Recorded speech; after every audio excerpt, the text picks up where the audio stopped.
To welcome everyone out to our Layton City Council meeting. Yes, I could use the gavel. So far, I have never used it, and I appreciate you guys because I don't have to now. So thank you very much. There you go. This meeting starts. I did that for our veterans. Okay, I'd like to welcome everyone out to our Layton City Council meeting this evening for February 20th. Our start time is 7:11. And we will, as customary, we take turns up here on the dais as far as conducting our meeting, but certainly we respect the freedom of this country. And so we do want to start each meeting with a prayer and a pledge. And tonight, I've got a young lady here, Hannah Twerk, who's willing to offer our prayer. So Hannah, would you mind coming up and saying our prayer for us?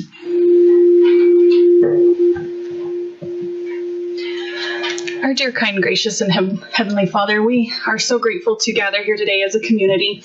We're grateful for the freedoms that we are allowed in this country, and we're grateful for those who protect it and honor the customs. We ask thee at this time to please bless us, that this meeting can be productive, that voices can be heard, and hearts can be softened. And we ask these things humbly in the name of thy Son, Jesus the Christ. Amen. Amen. Okay, thank you very much, Hannah. Okay, in addition to that, knowing that we had so many veterans here in the crowd, Mr. Andy Vigil is going to lead us in the Pledge of Allegiance. So, Andy, would you mind coming up? And if you could, all rise. All rise and put your hands over your heart when you can present the proper hand salute. I pledge allegiance to the flag of the United States of America and to the republic for which it stands, one nation, under God, indivisible, with liberty and justice for all. Okay, thank you both very much. I really appreciate it. And typically at this point, we'd go ahead and get started with our meeting. However, I had an opportunity to attend a meeting this week and heard a person with a very fabulous voice that sung our national anthem, and she agreed to come here tonight to sing it for us. So I'd like to introduce Miss Jill Dusa. And Jill, if you wouldn't mind coming up, and I know you don't need a mic, but if you could just come up and then face the crowd, we'd really appreciate that.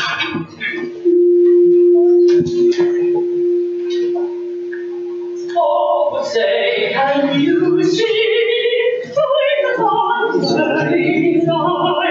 What so proudly we hailed as the twilight's last gleaming, whose broad stripes and bright stars through the perilous fight.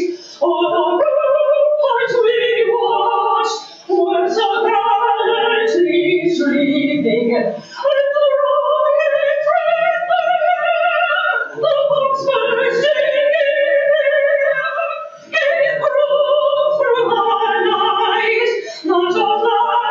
Still there, oh, say, does that star-spangled banner yet wave o'er the land of brave and the home of the brave?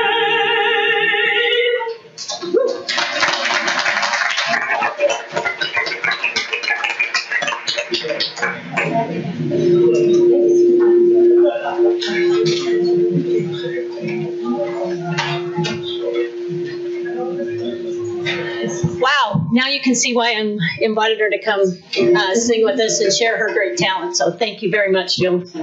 Okay, I do want to acknowledge that I do have a full quorum here tonight, although Councilman Bloxham is not sitting next to me. He is in attendance online, so I do want to say that this full body is here tonight as well. So I'll now bring it back to the council. Council, we have one set of minutes that need to be approved, which was from our January 15th, 2025 special meeting. So council, if you don't have any corrections, I'll look for some action on that. Okay. Madam Mayor, I did send one grammatical correction, and that will be made. It was just a spelling error. So I move that we accept the minutes of the Layton City Council special meeting from January 15th, 2025 with that correction. Okay. Okay, it's been moved and second that we adopt the minutes as written, or with the correction, excuse me. All in favor, please say aye. Aye. Was that Zach? Okay, sweet. Okay, I heard Zach as well, so thank you. It's been accepted unanimously. Okay, we'll move on to our municipal announcements at this time. So I know usually we have a couple of those by our council members, so I'll turn the time over to them to make whatever announcements they have. Thank you, Madam Mayor. Two things from our Parks and Recreation Department. First of all, we had a great Valentine's dance last week. Great attendance. I heard some say that it was one of the more well attended. Could have been the great music. I think the great music was awesome. Good variety of music from the live band. Coming up next month, March 7th, it'll be a Friday evening from 6 to 8 p.m. at our Layton branch of the Davis County Library. Just down the road here, we'll have a family recreation event. As I've said before, it's the day that the kids can come and be loud at the library. It's a great night for them. The theme this year will be space. So wear your stormtrooper uniforms, bring your lightsabers, and have fun as a family. So thank you, Mayor. Okay, very good. Thank you. Anyone else? No?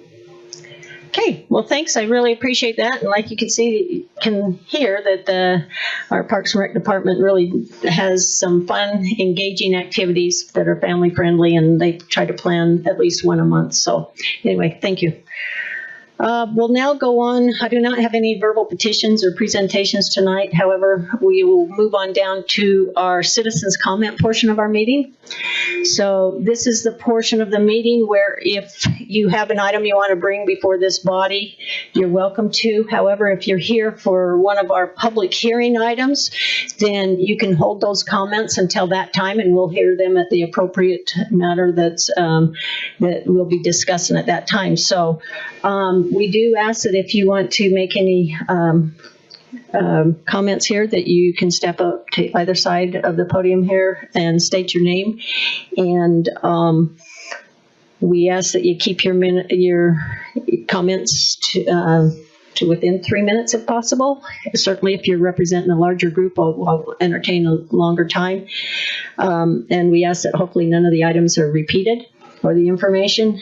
And one last thing, I want you to know that the citizens comment portion of our meeting is meant for us to receive the information. We don't engage in any dialogue or debate or anything like that at this time, but certainly we will make sure that all that is recorded and then reported back to us as council as well as you as residents. So with that, I'll go ahead and turn the time over to you.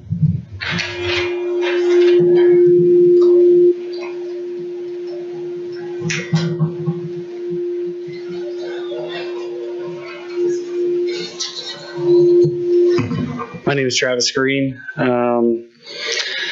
I stand before you today as a parent and a coach. For the past 16 years, I've had the privilege of coaching various sports here in Layton, including baseball and softball.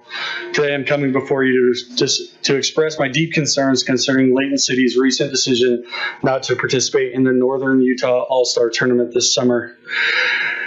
This year, when we went to register our kids for baseball and softball, the Parks and Rec page included an announcement that Layton City would not be participating in the All-Star Tournament this summer and instead would focus their efforts on the Liberty Day exhibition games. I have coached in this All-Star Tournament for the past 5 seasons, and I can personally attest to the incredible experience it has provided our young athletes. The tournament allows our children to compete at a higher level of competition, extending their seasons and helping their development. It's a unique opportunity for those who might not otherwise have a chance to participate in competitive sports leagues. Many families in Layton lack the resources to enroll their children in competitive leagues. The Northern Utah All-Star Tournament has been a lifeline to these children and their families, offering them a chance to compete at a higher level against other cities in the county. The tournament has 2 weeks worth of pool play and tournament games. I have also coached in the past the exhibition games that happen on the 4th of July and this experience cannot match the experience of the All-Star Tournament. Our kids already participate in the Liberty A's exhibition games, and this change has not added any benefit to them. By Layton not participating in this tournament, we diminish our competitive nature of Layton sports. Parents increasingly choose to sign their children up in neighboring cities like Farmington and Kaysville, believing them to offer better competition, facilities, and management. I've had 6 parents from the teams I coached last year inform me that they've decided to move their children to other cities or competitive leagues solely because of this announcement. Losing such talent will make it harder for the remaining children to enjoy fun and competitive season here in Layton. I urge you to consider the decision not to participate in the Northern Utah All-Star tournaments. I'm not sure why the Parks and Recs department decided not to participate. I'm not sure who it will benefit. It is not a benefit to our children here in Layton. Thank you for your time and consideration. I also have a letter that I would love if you pass around. There are a few boys here that have participated in Layton City, and I believe they also have a few comments. Thank you. Thank you.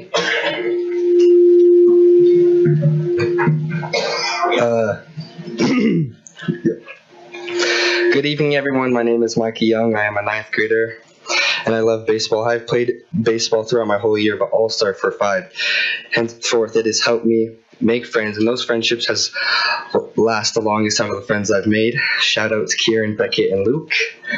It has also taught me integrity and composure to deal with losses, and being a good sport. Also, we have gotten extremely close to winning, so I think if you give us another year, we will win the championship.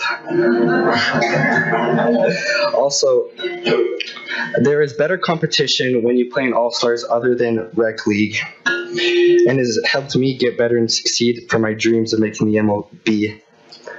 And I always try my hardest when I'm playing for the All-Stars. It has helped me elevate my gameplay and strength. All in all, there are no reasons why All-Stars should not be running in Layton. Thank you, everyone, for your time. Have a good evening. Very good. Hello, my name is Luke Harding. I am 15 years old, and I am currently in the 9th grade. I am here to give my perspective as a player on the decision of Layton City pulling its teams from the Northern Utah All-Star Baseball Tournament, and instead being replaced with a single game. Think of that, replacing a whole season with one game. Having played in this tournament for 3 years, I speak for the parents, coaches, and players in saying that Layton City must participate in this tournament. We are the boys of summer, playing America's favorite pastime. The All-Star Tournament provides a chance for an advanced level of competition past the regular rec season, which has not only improved my skills as a player, but has taught me the valuable skills of teamwork and resilience.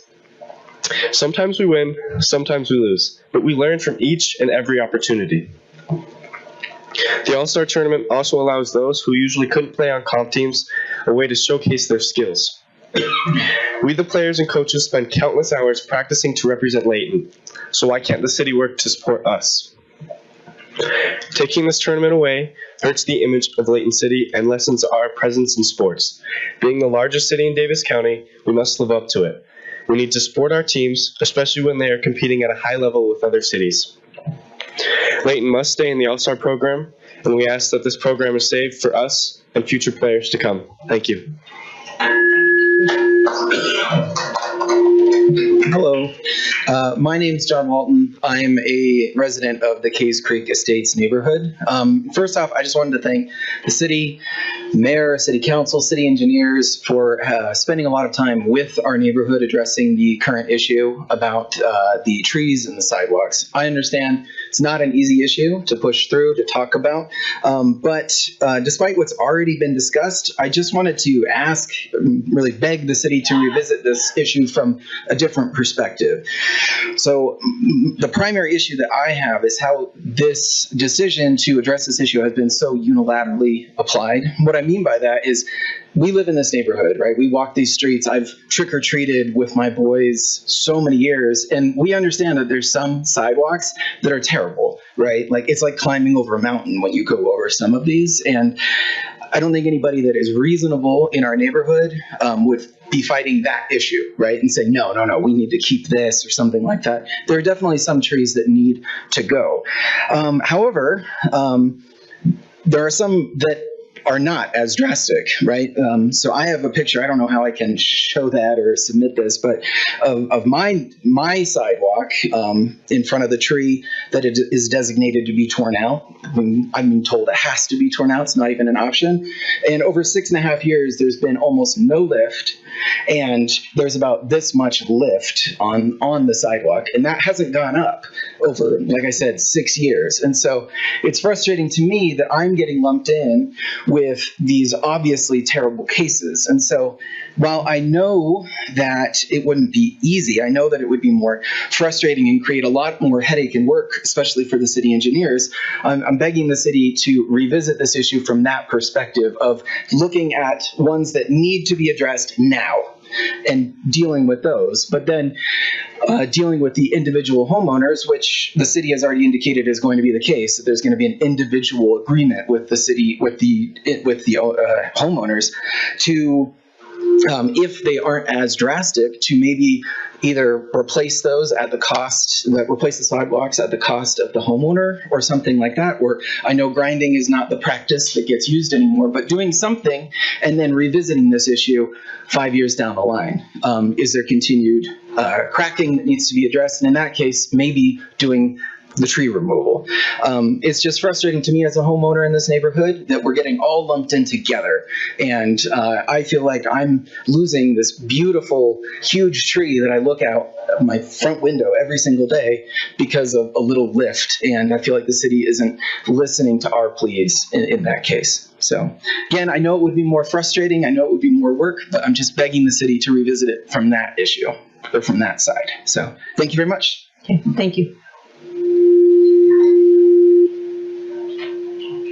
Hi, my name is Ashley Simmons.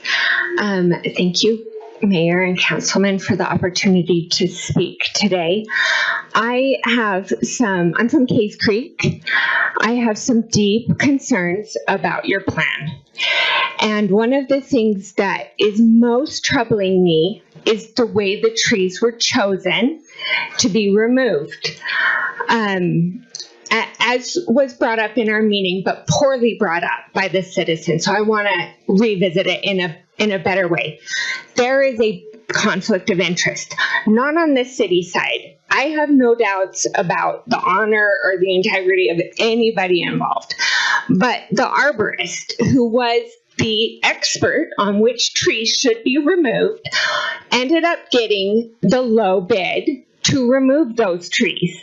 That does not take a genius to see a conflict built into that. And then the way the trees were chosen have been arbitrary and capricious. Sometimes a tree was chosen for its species to be removed, just based on that. And then not on other times.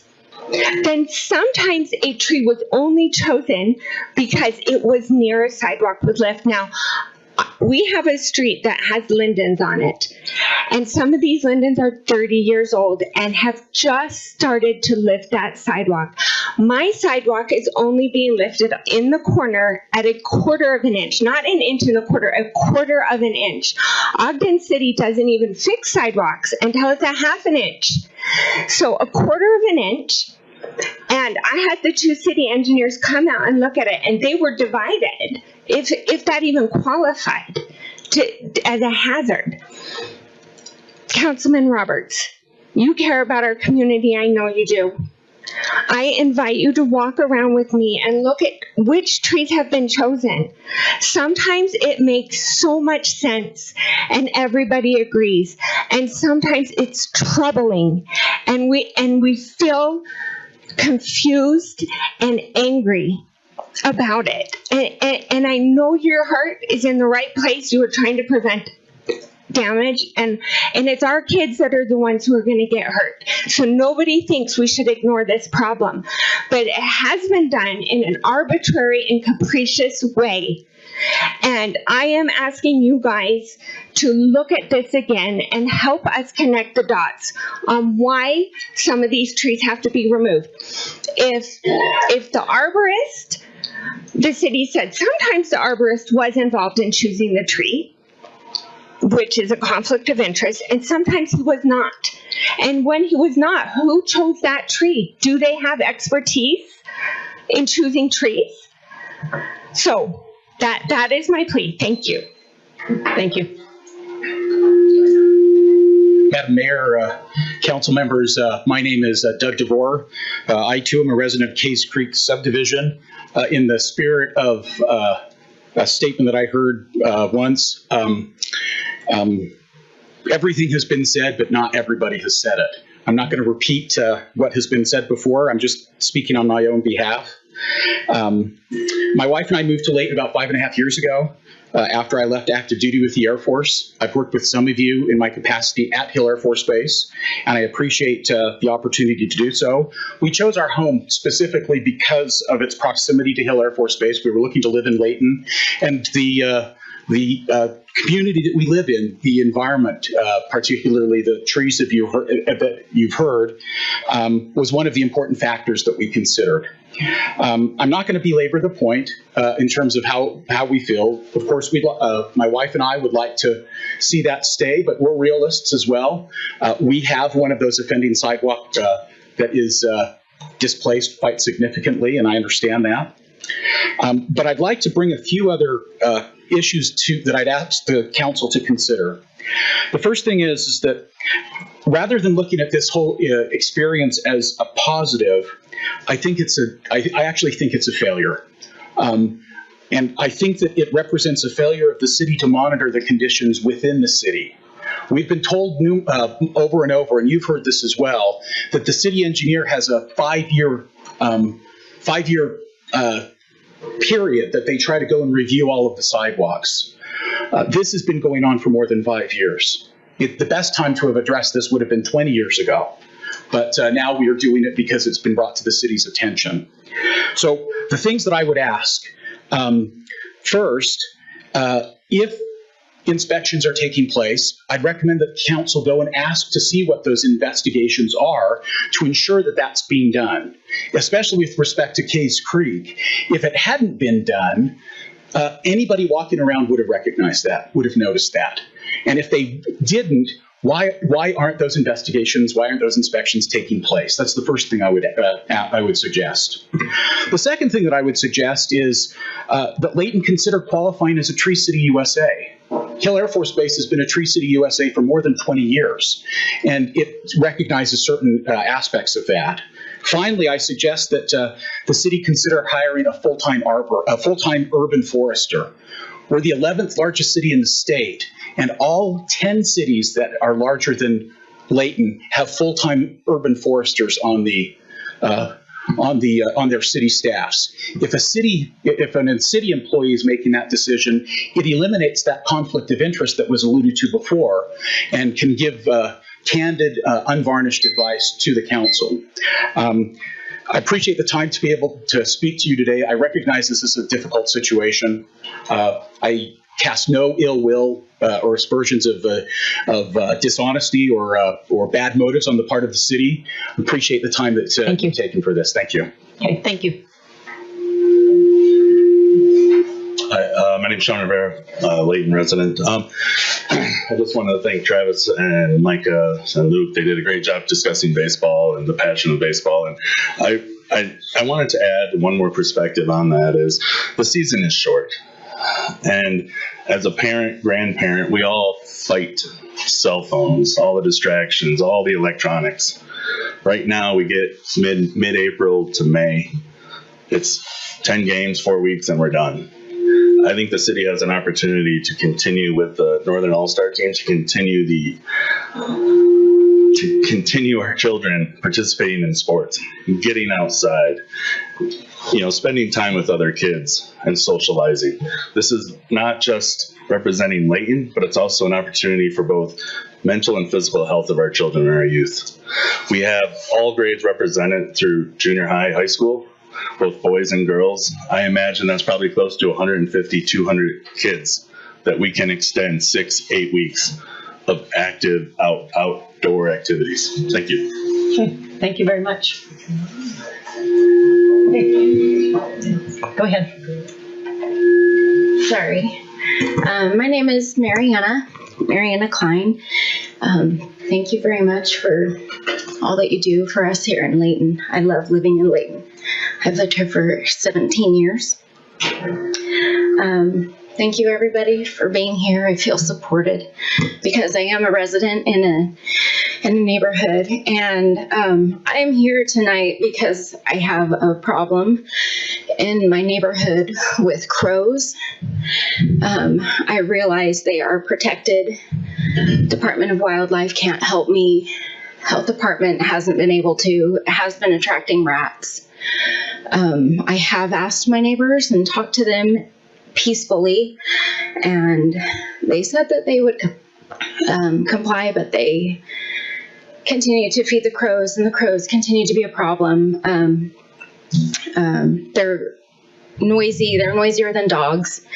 And if this was a dog, I could call animal control, but I can't. I'm really stuck. There's nothing I can do except for call the police, and I don't want to call the police on my neighbors who are kind. They're good people, and I want to maintain a good relationship with them. I'm requesting, and I should have said this a long time ago, I would love your help in any kind of ordinance. I know we don't have an ordinance against feeding wildlife, and I don't even know if that would pertain to the crows because they're federally protected. But any kind of ordinance, I'm surprised that we don't have an ordinance that protects people from wildlife, inviting wildlife and feeding wildlife in our city. To me, it's a real cleanliness issue. As a neighbor, someone who just wants to live in a clean neighborhood, I do have pictures. Crows are very intelligent, and so I feel threatened by the crows, and I'm telling you, there's nothing I can do. So I've come here to ask for something. Anyways, I did bring some pictures. You're welcome to submit them. And I just ask you to maybe consider that. I have talked to the Division of Wildlife Resources lots of times, and they have told me it's a city issue. I know other cities have it. Some cities don't. I'm just asking for your help to maybe, because I know I'm not the only one, because the lady that helped me develop these photos told me she loves feeding the crows in her backyard. So I am here by myself, but I know that out of a city of 83,000, I'm not alone. So thank you for listening. Okay, thank you very much. Ma'am, if you'd like, do you want to leave your number with our attorney? Okay. Go ahead, sir. Thank you. Rob Simmons, live in Bridge Creek Estates, Layton resident. So what I wanted to talk about, because with the tree issue, a majority of the residents have come forward and said, hey, we need some options. This has been sort of rushed. It's been sort of presented, without our input. It's been presented in a way that has just sort of this letter that has, hey, this is what's going to happen. You don't have any rights here. And I just want to talk about kind of what a good solution would look like. I mean, when you have a city action that's going to have an enormous impact on all these residents, especially if you look at Bridge Creek Estates, it was in 3 phases. And on the west side of the great big transmission lines, they are just getting creamed. I'm in the 2nd phase, and we'll have some impacts that will be serious, but the impact to their neighborhood, which has already been really hurt because of the new highway. And then to take away all their trees and to take away, I think the number the city's talked about is 180 trees or maybe more. Those kind of city actions have enormous impact on the livability of a neighborhood, on the value of a neighborhood, both in terms of its financial value as well as its just quality of life. And so on this west of the transmission lines, you have a lot of new families, military families, and these families, it's not just the cost of taking the trees down, it's the cost of losing home value and of losing sort of what they were hoping for, like, a nice sort of mature, neighborhood with mature trees to raise their kids and to do all this fun stuff that, you associate with trees. And then the city, when you have this enormous, action with enormous costs affecting, with a whole bunch of residents, hundreds saying, hey, wait, we're signing petitions, doing all these things to try to at least slow down the process so they can understand it better. They're just shut down. And that's just not a good solution. And especially when, and this is what's been, I think, most startling to me, especially when the goals are the same. Once everybody got the letter, all the homeowners agreed. We met. Everybody who was concerned about these mature trees being taken down met and said, hey, we want to get all our sidewalks to code. That's the goal. We all share the same goal with the city. And so then you start thinking, okay, all this stuff about, right-of-ways and all that stuff, it's still, homeowners have some rights. Mm-hmm. And some of those homeowners' rights should be input in the process. We were sent a letter that said, hey, this is happening in a month or two. We were lucky to actually book a place so that we could all meet and, talk about what solutions might look like. And so certainly a good solution would be input, from the homeowners. Oh, was that me? Yeah. Okay. Do I have to stop? Can I have 20 more seconds? 20 seconds. Okay. So 20 more seconds is simply this. The homeowners just deserve a chance to find a solution. All we're asking is give us till like July and say, if you can figure out a better way to save your mature tree, but also to fix the sidewalks, bring them entirely to code, and do it by July. And if you can't do it by July, we're going back to our plan. Why not? I mean, why wouldn't you give homeowners just a shot at protecting something that's important to them and not getting sort of steamrolled? Okay, thank you. We appreciate your comments.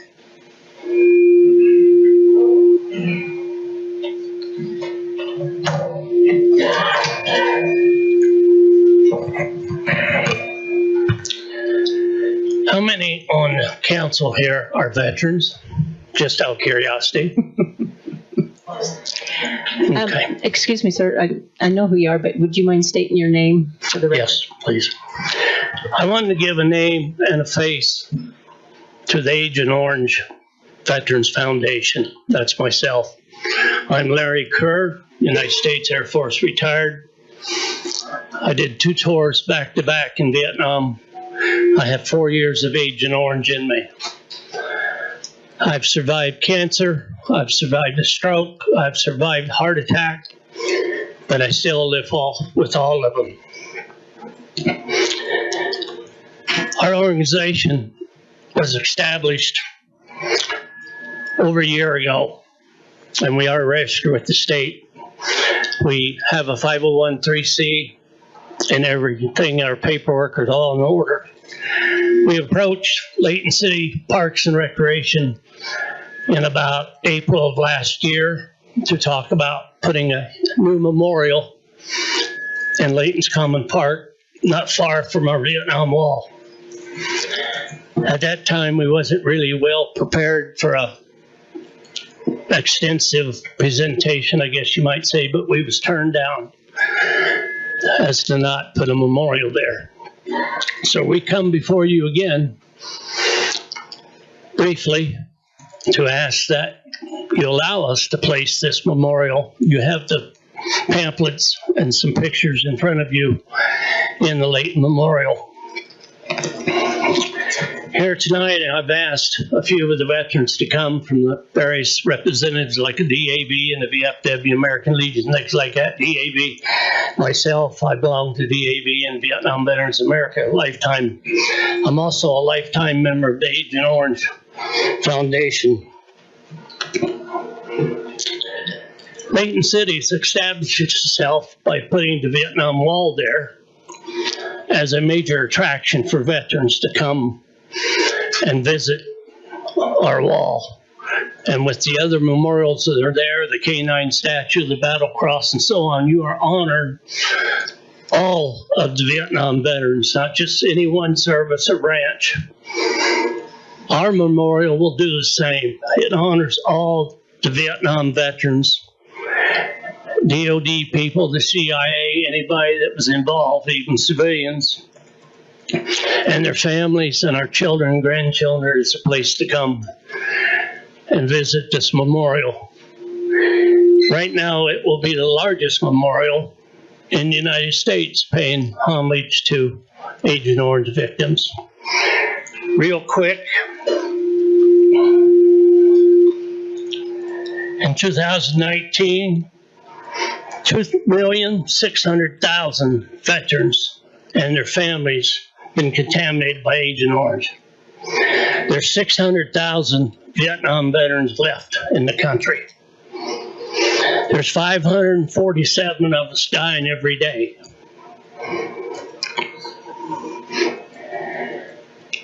So I implore you to at least think about it.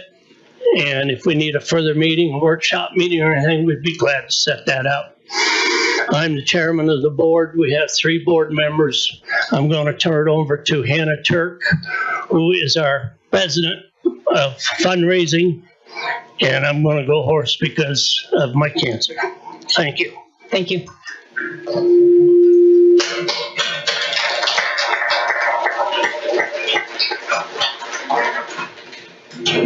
Hi, thank you for hearing me today. My name is Hannah Turk. I'm here today representing the Utah Agent Orange Veterans Foundation along with Larry Kerr. We hope to make our mission of building a memorial to honor Agent Orange veterans a reality here in Layton City Park. I stand before you today not only as an advocate for veterans exposed to Agent Orange, but also as the daughter of a Vietnam veteran whose life has been rocked by the impact of Agent Orange on his health. I stand here as a daughter who has cried countless tears worrying about my father, and as the daughter who has spent hours in the hospital with him. Many people, this monument is essential because it represents a significant part of American history that is currently being erased. Many people are unaware of what Agent Orange is. This harmful herbicide was used to defoliate the jungles of Vietnam and to destroy enemy crops, which it did effectively. However, it has another devastating effect that it was equally effective at, which was making people sick. Approximately 3 million servicemen and women were exposed in Vietnam alone, not to mention the others in surrounding areas where the herbicide was sprayed, stored, and transported. More than 300,000 veterans have died due to complications related to Agent Orange exposure. To put that into perspective, that is 5 times the number of veterans that died in combat during Vietnam. The war has continued 50 years after its closing in hospitals across this country. This monument will honor these veterans and their supporting families. It will provide the community with a shared space to reflect and find closure. Agent Orange has continued the battles of Vietnam long after the last shots were fired. Those still fighting are not just war heroes. They are our fathers, grandfathers, neighbors, mothers, sisters, and so much more. They deserve to be honored and celebrated. Preserving this history ensures that the government cannot wash its hands of the tragedy inflicted on our brave soldiers. By remembering this, we can protect future generations of soldiers who follow in the footsteps of Vietnam veterans, those who didn't receive a proper welcome home. For this reason, we plead with Layton City to consider our cause and allow us to build this monument, the first of many in this great city. Thank you. Thank you. I can leave these with you.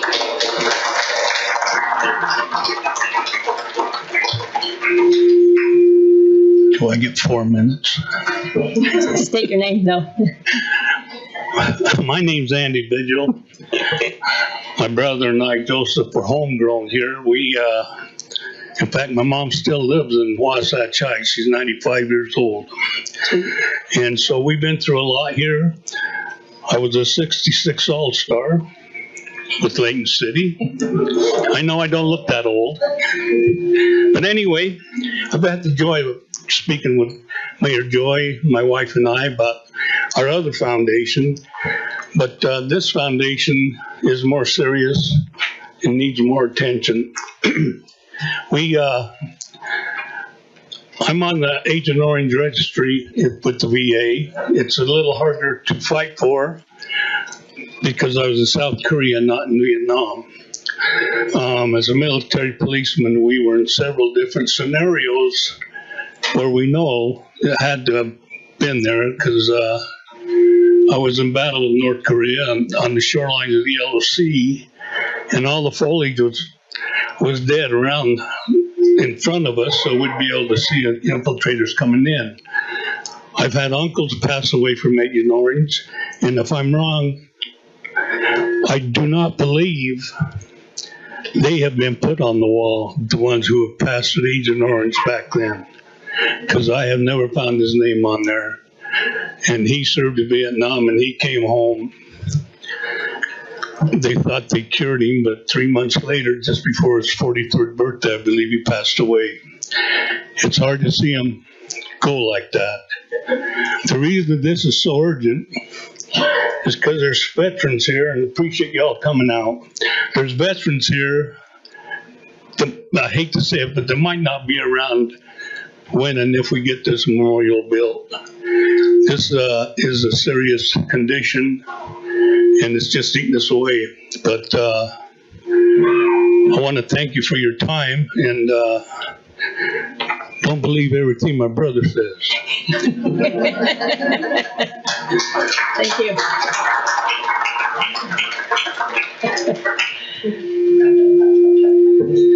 I want to thank everybody for coming out. My name is Joseph Vigil. Don't believe everything he says. He followed my footsteps. But anyway, I just want to let you folks know it's an honor having these memorials out here. I was very negative during the conflict because I was drafted. 2 years I was in trouble in the military because I didn't believe in what they were doing. Yeah, like my brother said, this is our hood. We were raised here, and we stand strong for it. And we believe in the memorials for these veterans. You had to live the life to understand where we come from. I'm an Agent Orange victim. I was very negative military-wise. My brother and I went on honor flight, and when they took us to Arlington, that straightened my attitude out 100%. Because I looked at all those headstones and more monuments that were out there that I know we can't have here, but we could have this one if you would help us with it. But I looked at all those headstones and I thought how selfish I was, thinking that I was the only one that didn't want to serve in the military because of my attitude. I was a 60s hippie. And I looked at all those headstones and I felt how selfish I was, and it straightened my attitude out. Those monuments speak to people.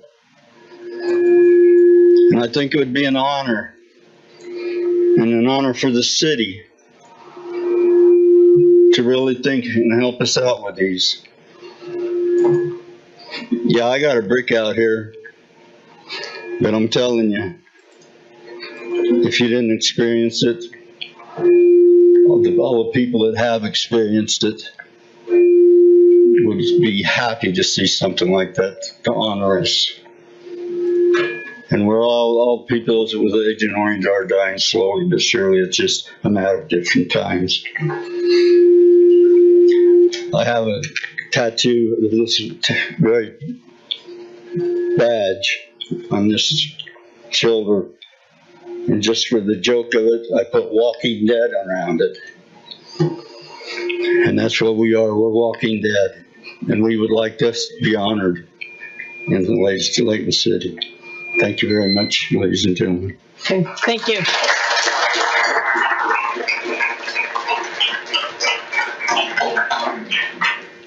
Okay, I appreciate everyone who's participated in this citizens comment. Hopefully we were able to hear everyone that wanted to speak. Definitely some heavy, you can see why we don't engage in deliberation at this time, but certainly all of this information is so valuable and important to us that we want to make sure we do make the right decision and choices on behalf of this entire community. So again, thank you. I'm going to go ahead and move our meeting along. And so that concludes our citizens comment portion. Certainly, you guys are welcome to stay. Just so you know, we intentionally moved the citizens comment portion up in our agenda so that you don't have to stay through the whole business portion, but you're welcome to. So once again, thanks for attending.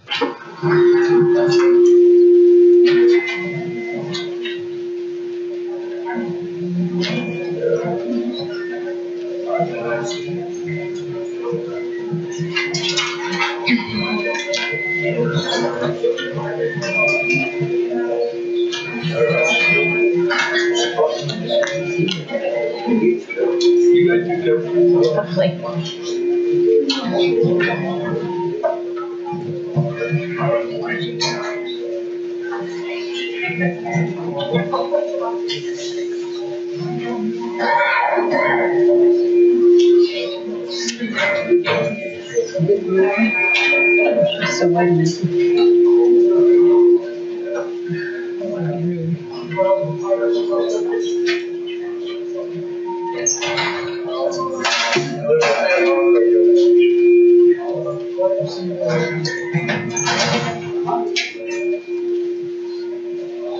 Okay, I think we're probably good to go ahead and move on. I appreciate again the comments that were made tonight. We now will move on to our consent item. We do have one item on our consent that we need to discuss here, and it's Clint, I'm sorry. Mr. Clint Drake is going to present this information to the council. It's regarding trapping of animals in Layton City-owned property. Thank you, Mayor. I'll be quick. Just as was discussed briefly in our work meeting last council meeting, we've had some issues with trapping of animals on city property. So our parks department reached out to us and asked for some help in drafting an ordinance that would prohibit the trapping of animals on park property. That includes all of our parks, all of our trails, all of our open space. So that does include undeveloped open space. There recently was an incident where a pet was found in a trap on some of our undeveloped property. And while there were other issues as to why that person was there. And the fact of the matter is that we want to prohibit this type of activity on our parks. There is one exception that you can see there in 1A, which is that the city reserves the right to trap nuisance and dangerous animals. From time to time, our parks employees or city employees have the need to trap different types of rodents and animals that are causing nuisances and are a danger to our public. So it does carve out that exception for the city and any state agencies that may need to do that as well. And with that, I'd turn the time back to you and happy to answer any questions. Okay, council, do you have any questions or concerns regarding this ordinance? I just have one question, probably for the council and also for the public who's listening. So if a resident sees animals on Layton City property, their responsibility, if they're concerned about it, is to call someone, not to try and trap the animal on their own, correct? Correct. Okay. Just to be clear, this doesn't change a private property owner's right, even if they're adjacent to city-owned property? Correct. Okay, thanks. Sure. The Bonneville Shoreline Trail, we've got, I think, we've got county land, we've got state of Utah, federal. What are those regulations? So that would only, any part of the Bonneville Shoreline Trail that was within our jurisdictional limits, our city limits it would apply. We don't have any jurisdiction over county or federal land. Do you have any idea if they're similar? I would imagine. I'm not sure. I don't know the answer to that. I'm just curious. Yeah, I don't know. Okay. Any other questions? Okay, if not, then council, I'll turn to you to go ahead and make a motion regarding ordinance 25-05. I'll make a motion, Mayor, to adopt our consent item, ordinance 25-05, adopting restrictions of trapping animals on Layton City-owned property. Second. Okay, it's been moved in second that we adopt it. All in favor, please say aye. Aye. Any opposed? Thank you, Zach. I heard that as well. Okay, we'll go on to our public hearing portion of our meeting. We actually have 2 items on the agenda, and Mr. Longcrawl is going to present item A first, which is a rezone concept plan and development agreement.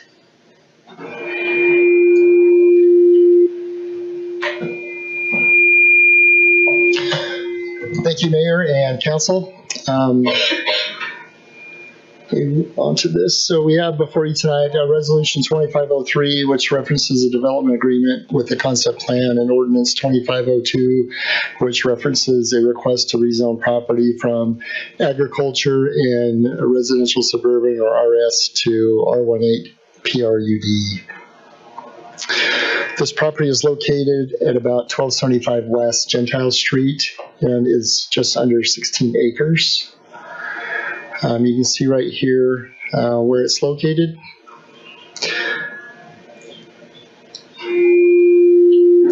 The property is surrounded to the north and to the east by heavy industrial and manufacturing, and it's bordered to the west and to the south by residential suburban or RS subdivision.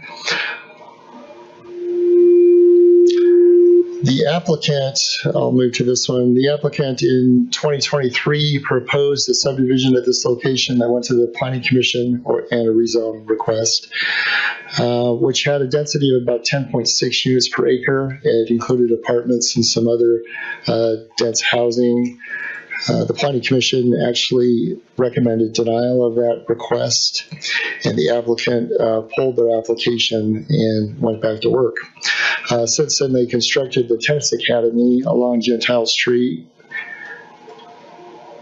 which is shown on this image right here, and they reconfigured their development request. And again, this is a rezone request.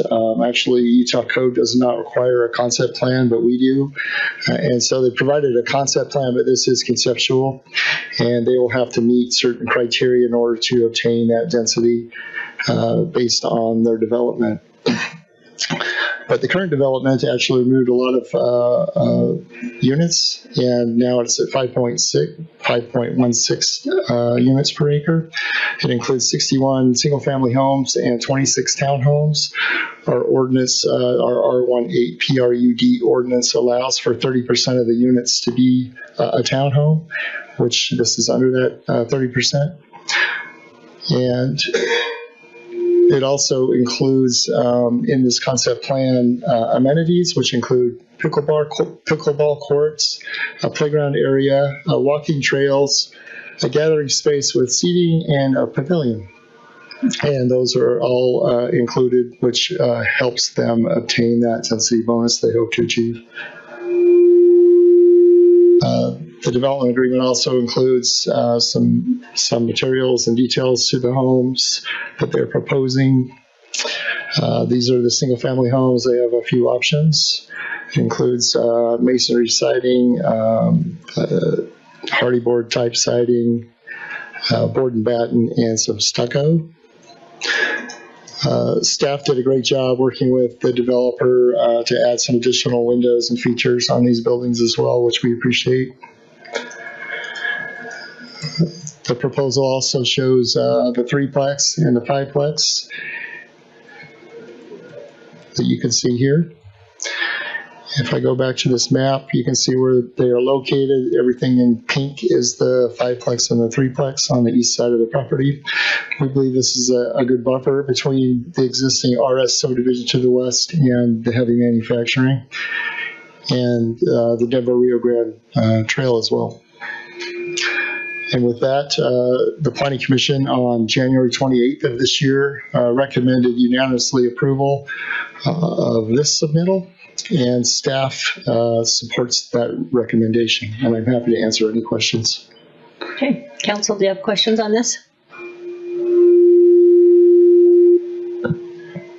There was discussion about the owner of the tennis facility retaining ownership of some of the townhomes. Is that right? I believe that is correct. Do you know how many, and how many could be potentially rental units? I do not. We have somebody who represents the applicant here who might be able to answer that question, but I do not have that answer exactly. We can do that during the public hearing, but also, was there a requirement for stormwater detention in this? Yes. Is that the green space on the northwest side? Is that? It's in the center of the development, that triangle piece. Okay, but it's open space? Correct. Do you know the elevations of that?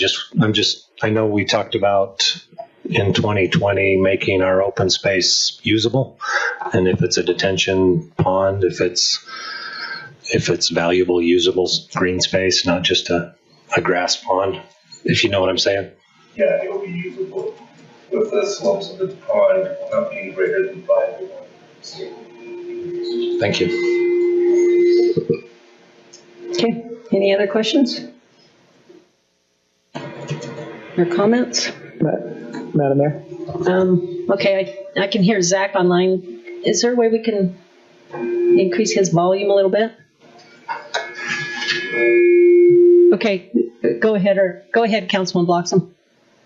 Thank you, Madam Mayor. I just had a question along that maybe you could help me understand a little bit. We've had discussions in the past about PRUD and its kind of its focus in our toolbox of options for land use. And so I went back to maybe the last 3 big developments that we've had that I could remember in the last maybe year and a half or so. And I remembered we had the Jenkins project out on the west side. That was from September of 22 or something, I think. And then we had the Folkman Farms, which was up on the east side, about 20 acres, so similar size. And then we had the Amber Field, which is actually on the other side of this residential area that's already built in this potential proposal. And I guess my question was, can you kind of explain? I've read the city code. I've been doing this for 5 years, and the council's not going to be surprised that I have questions about PRUD. The Jenkins property was R110 PRUD. The Folkman Farms property was R110 PRUD. Amber Fields was straight up R110. So if this is approved, it should be R18 PRUD. And I'm just curious if it seems that our PRUD designation has become more of our rule and not an exception to the rule.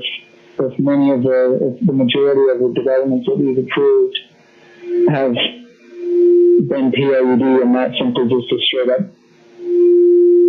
zone change to what the general plan has indicated. So, Ron, can you maybe just give me an idea about, if I'm off base by thinking that it seems like we're making an exception into a rule, and maybe why staff believes that this particular parcel is a good candidate for a PRUD overlay? I don't know if I'm completely prepared to answer that question. Usually a PRED is used when you have property it's not a rectangle or square. If it's an odd shape, this is definitely one of those. Whether it should be an R18 or an R110, that's up to the city council. The applicant typically always makes a request based on whether or not they can make it work financially, and I'm sure that has something to do with it. But I don't know exactly why we've had PRE applications in numbers, as you asked, other than I know that everyone's aware the cost of housing is increased, the cost of development's increased, and that's probably my only guess, but it's just a guess. Thanks, Ron. I do one more question. There was some questions that I had fielded about our desire, obviously, to have these be owner occupied. Are any of these properties land or deed restricted in any way, or the idea of a 55 and older community, which is something I certainly support? There's nothing on the deed specifically in the development agreement or any other tool to provide that. It's really just, we hope this turns into a 55 and older neighborhood. I actually don't have the answer. I know if they market it as 55 and older, they probably have a good chance of receiving those buyers. Our city attorney might have more information on the legality of requiring it to be 55 and older. I know that we can't require 100% of it to be 55 and older, but I don't have more information than that.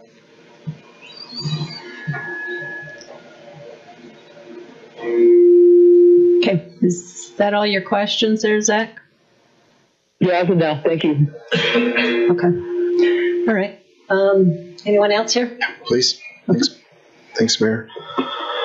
The general plan for this area, I know that the parcels to the west were the RS or the R110 or on the general plan, and this one was more dense on the general plan. It was R18, I believe. Is that the case? Correct. Yeah. Okay, thanks. Okay, anyone else? If not, then I will look for a motion to open our public hearing and entertain any comments from those who are in attendance at this time. So, council, I need a motion. I move that we open the public hearing. Okay, is there a second? Okay, all in favor? Aye. Aye. Okay, thank you very much. We'll now hear from our public at this time regarding item A on our hearing. Michael Christensen, Layton City, Utah. You heard me at that microphone 2 weeks ago talk about how this came before the Planning Commission. I'm honestly shocked that they made exactly the same error in presenting to this bench as they did to that bench, in that they make no mention, and staff doesn't know, that the developer is earmarking these for an 80%, 55 plus and older. Why does your staff not know what they're signing on to? When I went to the Planning Commission meeting, 15 people or so, maybe 8 or 10 came up here, and 9 of us, me being one of them, spoke in favor of this development. There was one naysayer out there. Each one of us gave our commentary and approval to the Planning Commission based on the factual flaw that this was just going to be built as a 55 plus targeted community with no restrictions on the deed. It wasn't until after the 10 of us had gotten up here and spoken favorably of this plan that the developer got up at that microphone and clarified that yes, these will be deed restricted to 80% 55 plus and older. They also told us they'll be deed restricted to owner occupancy in the single family homes, again, which your staff should have known. Could I get you to go back to the elevations, slide 11, 12, 13, one of those that shows the single family homes that are being presented? Okay. Oh, I have the mouse. I have the power. Excellent.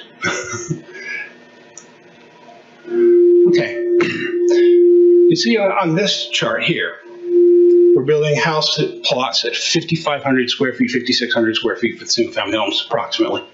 The smaller ones there, because the density bonus allowed in the R18. Perfectly fine. You see here in your elevations that we're putting up, what, 1,600 square foot houses on there, single level, 2-car garage. It's great design. It's a great thing to have on a parcel of land, 15 acres, 6 minutes away by bicycle from a train station. That's amazing. That's an amazing place to put a property like this. We have a term for buildings like this, 1,600 square feet on 5,500 square foot lots. That term is starter home. Starter homes, 5, 6, 7 minutes away from a train station by bike, that's a slam dunk. That's one of the reasons I got up here at this mic at the Planning Commission and endorsed this opportunity. That's a great idea. There's nothing wrong with the development plan, the architecture, or anything the developer wants to do. It's a great layout. But there's no reason to restrict this to people who aren't buying starter homes and aren't riding their bike to get on the train. I'll share an anecdote I picked up online from a real estate person. I don't know him from Adam. He says, I have a client who built an age-targeted 55-plus patio home project. This HOA included yard and exterior maintenance. 49% of the buyers were single female head of household with children, largely attracted by the maintenance package. There is a definite need for a small lot, small house in this community. And this project is perfectly awesome and excellent, with the exception that we're only willing to sell to the nearly dead instead of the newlywed. This needs to be an unrestricted development. And nothing further.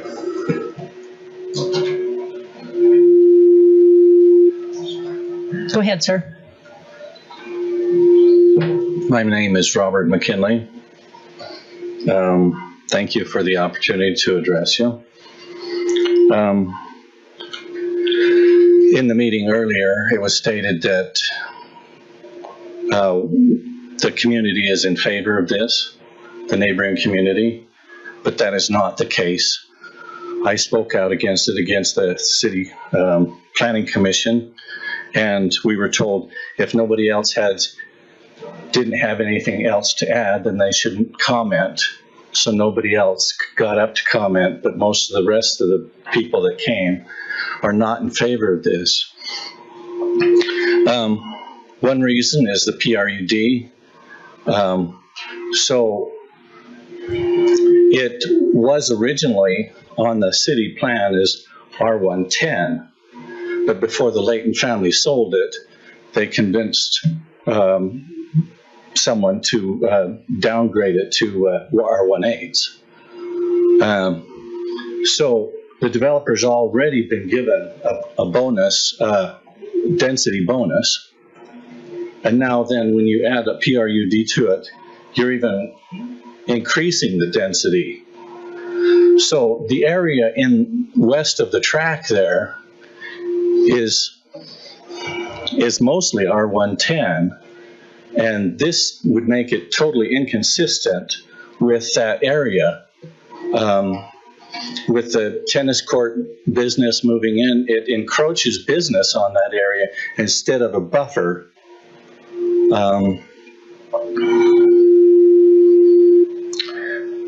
If the PRUD isn't something special, then why don't you just call it R16?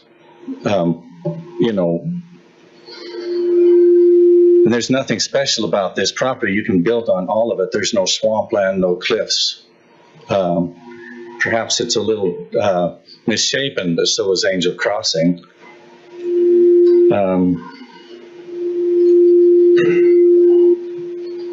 It will diminish their property values. I expected when I put my home in there that I would have at least R18. I think when I bought my home, it was designated R110 on the plan. Then it was downgraded to R18. and now it's going to be R16, essentially, that means that my property value is going to be diminished more than what it would have been.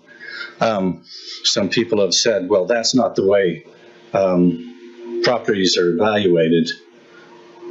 But eventually it will, because people will not buy the surrounding houses, pay as much for the surrounding houses as they would have if there had been higher density.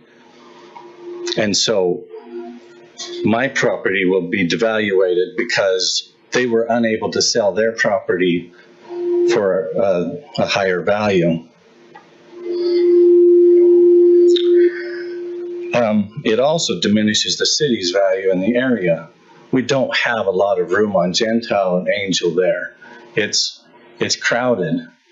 The highway going past did reduce a lot of the traffic in that area, but I'm asking that you don't allow an increase of traffic by allowing more density in that area. We already see with activity at the tennis courts. I saw someone trying to come out of the tennis courts there, and because of traffic, they had to turn right instead of left like they wanted to. I don't think it's good for the city to have this area high density. With that high density, you're going to have more traffic in the area. More traffic than was originally on the plan, and the plan was set up the way it was because of the infrastructure, what Gentile can handle. So I don't think that a PRUD should be allowed in this case. My home will be bordered by 1, 2, 3, 4, 5, 6 different homes on 5 on 2 sides. So that reduces the value. And then every one of those that border this property have 2 or 3 homes that border it, except for 2 properties up on the north end, which will have one right up against the fence and a driveway up in front of the other one, what's called the flag property. So I'm asking that you don't allow a PRUD because you've already given higher density authorization to them. And now to even allow further high density is going to diminish the value of the area, cause greater problems in the area. If you want to have higher density homes, starter homes can be a good thing, but not in an area that's already crowded on Gentile. Let's put it in an area where there is more room, 2700 West, that can reach out to Hillfield Road. Some of those areas, other areas that have more room. And if I wanted a house that was close to transportation, I wouldn't put it 1.5 miles away. I would put it closer to transportation. And we do have plenty of apartments on Main Street and downtown where people can move if they want to be closer to the transit systems. Thank you. Thank you for that opportunity. Okay, thank you very much. Okay. Anyone else? Yes, please. My name is Randy Johnson. I'm the owner of Mary's Meadows.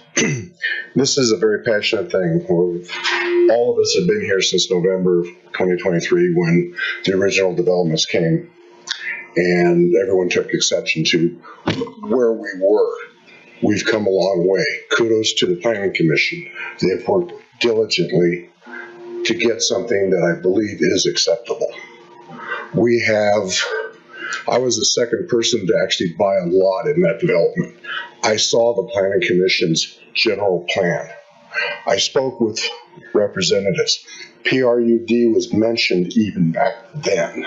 So we did our due diligence. We purchased, we built. I was not happy with the first plan. Nothing's perfect. I believe the Planning Commission, along with the builder, owner, has done as good as we're going to be able to get. This could be a lot worse. Some folks will be impacted. Some folks have drew short straw on their lots. I was not one of them, so I have that benefit. So I make enemies with the folks that do have that. So this is a tough thing to do. I believe this needs to be 80% almost dead people. I happen to be one of those. And for those of those who also join me in that, we need adult communities. Yes, a 1,300 to 1,500 square foot place could be a starter home.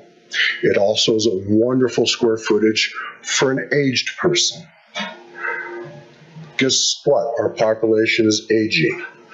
Property value wise, the cost per square foot, and I've got a very nice home. Those are going to be more cost per square foot than my home. So with that being said, I would like to strongly encourage the continuation of this. The PRUD is an artifact of what needs to be done to achieve this. And I thank you for your time. Okay, thank you.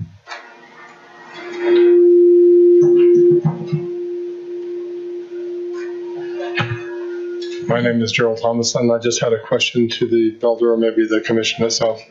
For the community as a whole, how many entries and exits are going to be on this total community?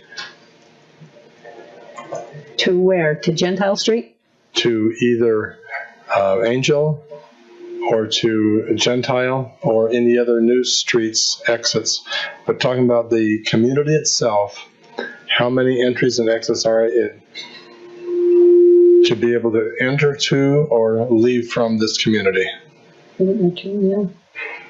Because that's a very pertinent point about traffic flow. Currently, I think there's 2, and this would add 1 more, so you'd have 3. So the plan is to only have 2? I guess. I don't know, Lon, do you want to? Yeah. So there's going to be 3? Yeah. Go ahead, Tyson, or Lon, do you want to? Yeah, there's 2 in the Mary's Meadows, but there's also 2 onto Gentile Street. One of those is through Mary's Meadows. Yeah. Okay. All right. Thank you. Next. My name is Doug Kosai, K-O-C-I. I'll spell that for you because nobody ever gets it right if I don't. And I live in Mary's Meadow as well. And Madam Mayor and council members, I want to thank you for your service to our city. I know it's a difficult job, and I appreciate it very much. This, as has already been said, has been a difficult road that this has come down. In November of 2023, I and many of my neighbors sat in a very contentious planning commission meeting that has gained notoriety, at least in the planning commission circles and possibly here at the city council as well. And we still talk about it today. And the neighbors were, at least in Mary's Meadow, were united in their opposition to that plan. And mainly it was because of 4 problems: density, traffic, crime, and the fact that it was so much against the general plan that is in place. The builder heard us, and they were very willing to go back to the drawing board, and they've been back, as I understand it, they've been back several times and come up with a plan that I believe is a good one. My friend and neighbor, Robert McKinley, who spoke to you a minute ago, he and I are neighbors and we're good friends, and we know how to respectfully disagree and still get along very well. And so I am simply saying I believe the developer has done a good job of addressing all 4 of those issues. They replaced a high-density apartment complex with an extremely low-density tennis building that has no residents, and the few people that show up there on a daily basis are affluent and are not at risk for causing crime in the neighborhood or anything like that. They've reduced the density in half from the original proposal. And along with that, the traffic has been significantly reduced as well. So I like it. I like the age 55 plus for the same reasons that my other neighbor, Randy, has indicated. I'm one of those, and I won't mind having more people like me across the fence. I think it is unfortunate that the way the land is laid out with a triangle and so forth, there are a couple of lots that are unfortunately going to make some people unhappy, and maybe more than a couple. I don't wish to understate that, but overall, I think it's a great opportunity for there to be more housing available to seniors, active seniors, and maybe less active seniors, as the case may be. So I'm looking forward to it. I hope you'll pass it. I would like to take just another minute, if I may, and express a thought about the Agent Orange monument that was discussed, and I'm sorry those folks have left, but my initial thought when I saw the picture floating around was, gee, that's ugly. That's hideous. It's bright orange. It's got no place in the park. And then I got to thinking, that's kind of the point. Agent Orange was an ugly thing. Something that we all know. I was a few months beyond the time when I would have gotten drafted. I had a low draft number, but fortunately the war ended before I had to show up at the draft board. It was an ugly period in our nation's history, and I think these folks have been underappreciated, underserved, and have dealt with horrible problems with Agent Orange, and largely been ignored and given a cold shoulder by our federal government. So I would like to request that you consider adopting that, and if it takes money, it obviously will take money to build that monument. If it takes money that exceeds the city budget and we need to look to people to help contribute to it, I'll be one of them. Thank you very much. Thank you. Appreciate that.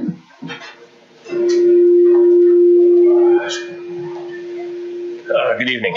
Tristan Young, Marys Meadow, Layton City. To answer the gentleman's question, there will be 3 exits. 2 of them will go through Marys Meadow, however. So only one is new to this development. My question for the City Council is why? Why is a PRUD being considered for this property? What Councilman Bloxham brought up was a very good point, that is, if that's just the status quo that every property is going to have, then why do we zone for a certain square footage for these housing? And if it's not, then what designates this as a special case? I understand that the geometry is a bit odd, but as we can see, it's all buildable. There are a few odd shaped plots, but I would argue that a lot of those are because they're trying to put smaller lots onto roads that were laid out for larger lots, because that was what was in the original city plan. So why? Is it because we need more affordable housing in the city? As a parent of 3, and they're all about to leave the nest, somehow already have, I understand the need for affordable housing. Is the 55 plus committee going to answer that? No, because they can't buy those houses. And even the houses that those 55-year-olds sell to move here will be too expensive for Gen Zers to afford. The townhomes will help with affordable housing, but we have no guarantee of how many of those will actually be sold and how many will be kept as rentals for athletes. Unlike a certain city to our south, Layton's done a good job of providing affordable housing. We have 3-story, 4-story apartments in different parts of the city. We have lots of different affordable housing, but not all new housing needs to be higher density. I feel like this is a violation of trust, in a way that when we bought our homes here, we were expecting one thing, and now we're being handed something different. So let's call this what it is. I believe this is, as the gentleman who presented this said, builders lay out a plan in a way that it's economical. This is a way for the builder to maximize profits. I don't discredit a company for wanting to maximize profits. I'm a capitalist. I believe that's what companies are supposed to do. But as homeowners, we have a right to protect our properties and the value of those properties, which will be degraded by having these higher density homes so close to ours. In particular, lots 14, 15, 32, and 33. The way these houses are positioned will provide only a 5-foot standoff from the existing homes. I know Robert is one of those, and as he mentioned, he will have 6 properties, mine included, touching his. The other properties on 250 West, where the flag lot and north of that, they'll also have standoffs very close to their properties. And I spoke to both of them today. They were unable to be here, and they're not happy with that. But they got the impression from the council meeting that there's no choice in the matter now. This is just within the city code. So I would ask the city council to remember who it is you represent in the city, and to deny this PRUD, stick with the original, the R18 zoning. And if the city council determines, obviously I'm emotionally involved in it and have an involvement here. If the city decides this is what's good for the city, then I would ask at least to deny this current plan and to reevaluate it. With some minor modifications, we could eliminate those, I don't know what to call them, poorly designed, poorly laid out areas to make this a much more palatable layout. So I know that there was a lot of backlash from the original plan, and I feel like many of our neighbors have kind of were in shock and awe after that and have accepted this as what's so much better than all the apartments and everything that we're going to do. But I would argue that a McDonald's hamburger is better than Jack in the Box, but still not a good hamburger. So let's hold out and let's get something better for this location. Thank you. Thank you.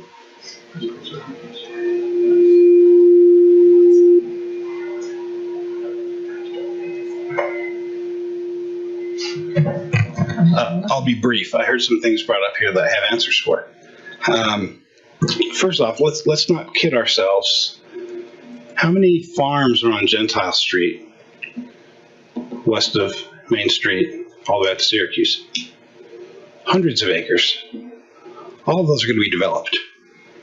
And when that happens, I'm going to borrow a line from Councilman Roberts from the back room. They were talking about the trees. Think of the future residents. Gentile Street is going to become a bus lane.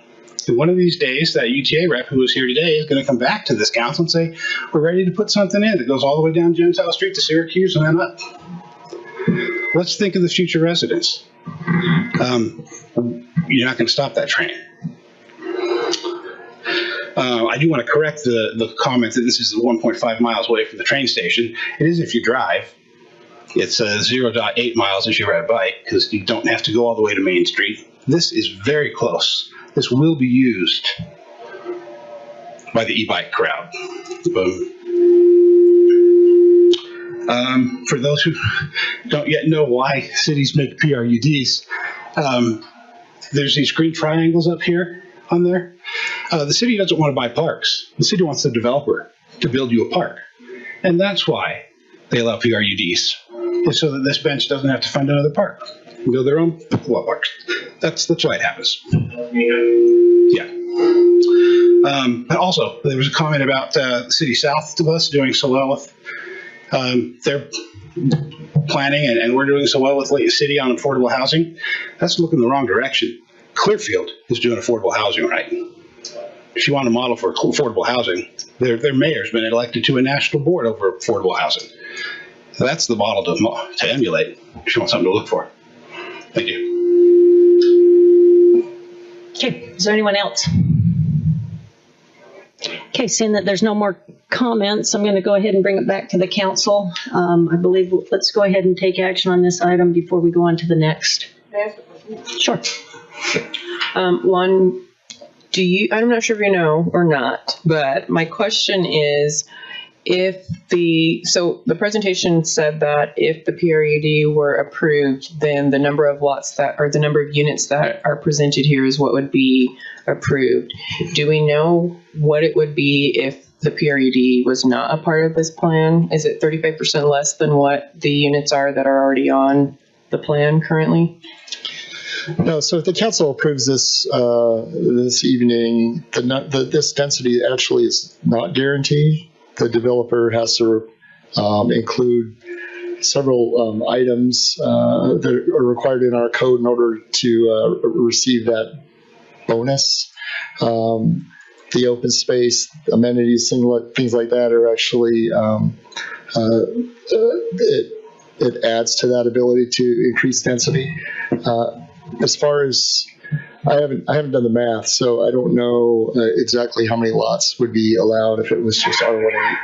So I guess my question is, the way that the plan is presented currently is with the understanding that the builder would have received approval for the PRUD. No, actually, well, the approval would be for the development agreement, which would allow them to go through the process to get a plat approved through the planning commission for whatever density that ends up as. But the approval for the rezoning from agriculture to R18 allows them the density that would go from agriculture to R18. Okay, let me ask this another way. Is there an opportunity for the density that was presented tonight to increase?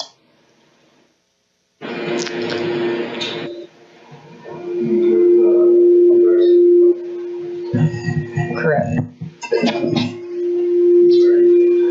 That's fine, go ahead. So the R18 zone by itself has a density of 4 units per acre. And so they need to get 1.46 of that bonus density that Lon's talking about, which equates to about 35% density bonus based on the PRUD ordinance. And so with the 87 units that they're proposing that they can only fit really based on this plan, I don't see how they can get a higher density than that. Thank you. The main reason I was asking that is I was aware, as all of you were as well, that when they first presented this plan, the density was double what is here presently. And so with all of the talk about the PRUD and the opportunities for that, just wanted to present or understand that there's not really an opportunity for more density than what has been presented tonight versus what had been presented prior. Correct. And what happened in November of 2023 was they asked for a general plan amendment, which would give a zoning of RH, which is our highest density zone for residential. And that's what allowed them to get or ask for 10.6 units per acre. So with it now being R18 as the base zone with the PRUD overlay, that does cut that density in half. Thank you. Yep. Okay, that's good. Any more questions? Council? Just one of you. I did some math here. It's 5.16, right? That's what this is? 5.16 units per acre? 5.46. Yeah. 5.46, okay. If it was 5.16, divide that by an acre, you come up with an average lot of about 8,400 square feet. Is that accurate? We're over 8,000 square feet, though. Yeah, so it's Okay, so really what the PRUD does in this instance is give a little more leeway on frontage, lot configuration. Is that correct? Yeah, there's more flexibility on setbacks and frontage. It also allows, as Lon said in the presentation, without the PRUD, they would not be able to do the townhomes under the R18 zone. And so by having that in the ordinance of 30% of the units can be townhomes under the PRUD, that does allow for that higher density. But yeah, most of the units would be comparable to an R18 zone other than the townhomes. Okay, thank you. We check those buffers. And that's why they're usually good for it. Okay, any other comments here? Okay, I believe, did you have, I know you're the developer. Did you want to answer a question from earlier? Is that what you're thinking? Otherwise, I'm hoping to clarify a few points. Sure, go ahead and speak before we take a vote on this. Thank you very much. I'm Craig Jacobson, and I'm here on behalf of the applicant this evening. And I do want to express gratitude to the staff. We've been working on this project now for 3 years plus, trying to find something that would address the majority of the concerns of the neighbors and something that is viable. One of the things that has not been addressed specifically this evening, it is a uniquely shaped piece of property. It's easy if you're not a developer to just say it lays out well. It doesn't lay out that well. But we also have industrial on the other side of this project. And that does impact what types of housing can be successfully built and marketed. So I wanted to point that out. I don't want to retrot a lot of ground, but I do feel like from when we were here in that infamous meeting, the concerns that were raised have been itemized, and that is the transients, the density, the traffic, and the non-compliance with the general plan. The message that we heard was, bring us a project that complies with the general plan, and that's what we have done, working together with the city staff, and we feel like we're all on board with this. The active adult is the main thing that I wanted to try to address for a moment. I heard some comments in the back room, and there have been comments tonight. Why and how do you go about doing that? Our builder, Ovation Homes, has been doing active adult communities for almost 30 years. I don't think it's bragging to say it's the leader of this type of housing in northern Utah. We have many projects here in Layton. Layton has been accommodating. 60% of the citizens that live south of Gentile over on that west side are 55 and older. There is a great need, and it does often open up housing that is affordable to others to allow them to move into a community that is designed precisely for them. These houses don't have steps. They don't have slope. They're designed perfectly. And the way we have integrated a trail system into this and other community amenities, it's going to be highly desired by these citizens that we value highly. Some of them we saw here earlier this evening. I am too one of them. But with that, you see two types of active adult housing. You see targeted and age restricted.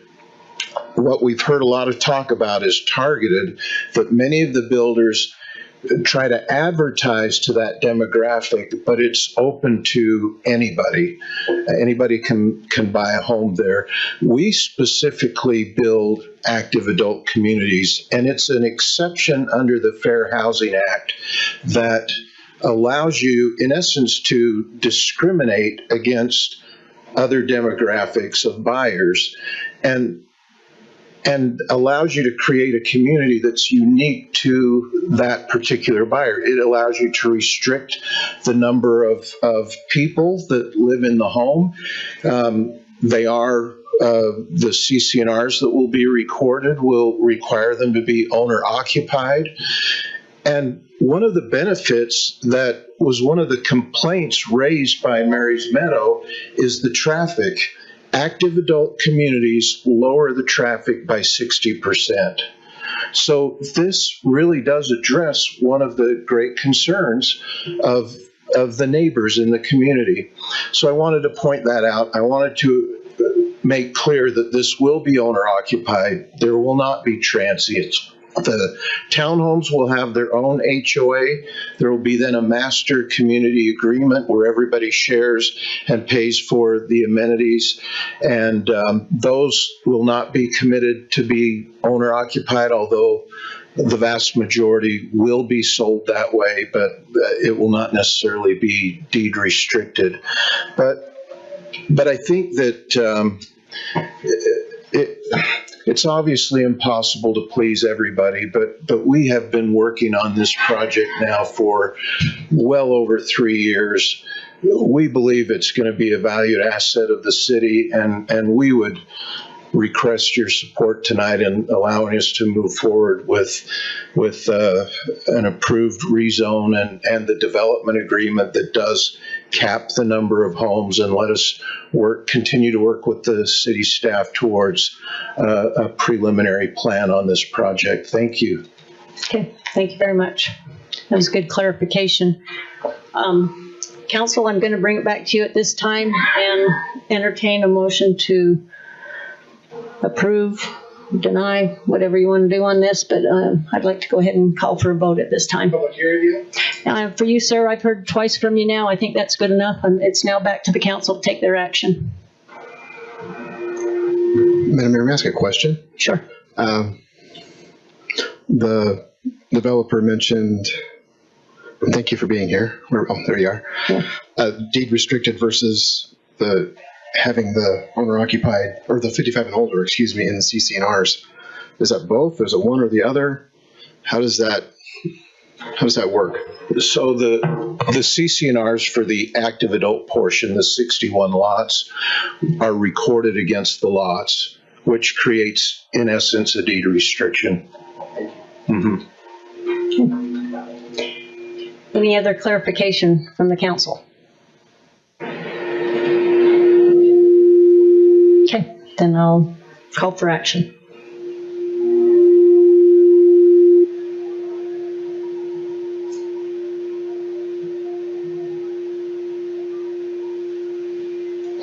Madam Mayor, I move that we approve the rezone with the concept plan development agreement.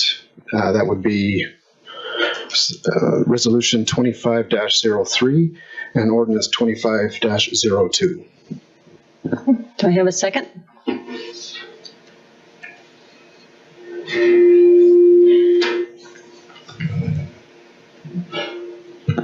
Second. Okay, thank you.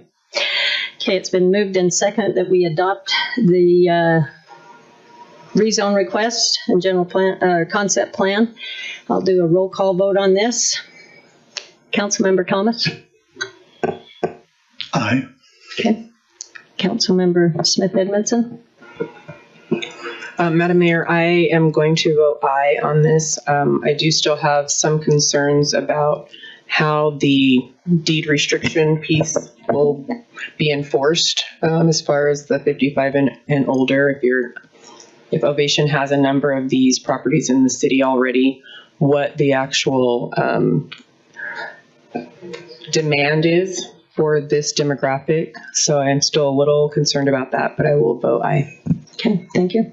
Councilmember Morse? Aye. Councilmember Bloxham? No. Did you hear that? I think he said nay. And Councilmember? Councilman Bloxham, do you mind restating that? No. That was I think it's a nay. He said no. He said nay the first time and no the second time. All right, so it is. Councilmember Roberts. Mayor, I'd like to explain my vote as well, please. This is a tough night for me. A lot of you probably know that Mary was grandma to me, so, and I live in Mary's house now. So this is a tough one. I appreciate the work that's gone into it from both staff and the developer and the residents that have worked with the developer as well. I understand the concerns that have been voiced, and I'll be voting yes for the reasons that a community like this, a 55 and older, active adult, whatever you want to call them. I've done a lot of research. I've driven through a lot of them. They very well upkept communities. I think they're good neighbors to have. I believe the statistics that it's reduced traffic. So for all of those reasons, I'll be voting yes, Mayor. Thank you. Okay, thank you very much. So resolution 25-03 passes 4-1. Okay, we'll now go on to item number B of our public hearing, which is another rezone request for the Eastview subdivision. So, Lon, do you mind, or Mr. Crowell, do you mind educating us on this one? Thank you, Mayor and City Council. Tonight we have Ordinance 2503, which is a request to combine two parcels into one lot, and also to rezone the property from R18, a portion of the property from R18 to R16. This property is located at actually at 987 South and 225 East. It's adjacent to I-15, as you can see, and Union Pacific, and there's also a large transmission power line that goes along the back of the property. Mr. Austin Ford has made this application. He would like to combine these lots. He owns both properties for the purpose of constructing an accessory structure. He would like to clean up the back of his property and put his vehicles into that accessory structure. Our ordinance requires a primary structure in order to construct an accessory structure, and that's the reason why he's being asked to combine these lots, and he's agreed to do so. This request is double the size of his lot, so he meets all the requirements of the R16 and R18 zone. You can see that the only R18 zoning in this area is actually along the frontage of I-15. These are all backs of lots.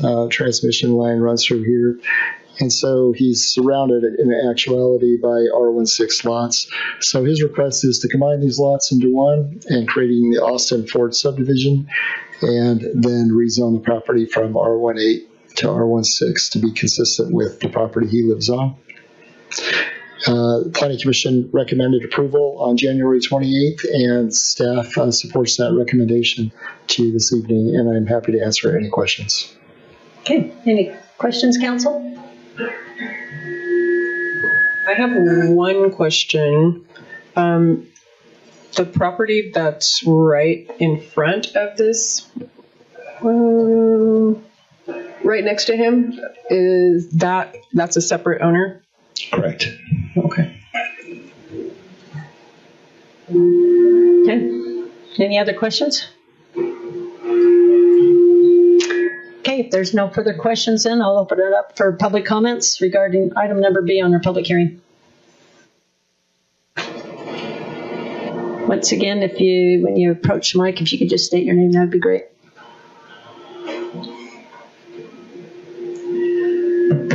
Hi, my name is Elaine Lovato, and I live next door to this 987 South 225 East.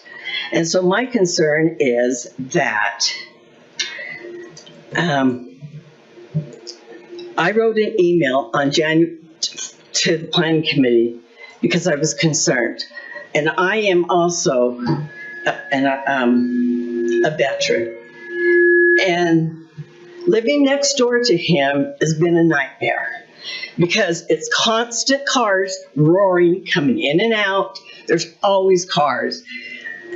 I love to work in my garden. I'm retired from the Navy. And after being in Iraq, I can't handle it out there. It's constantly roaring in the summertime and the weekends, Saturday, Sunday, all the time. I've even asked him, please, can you keep it down?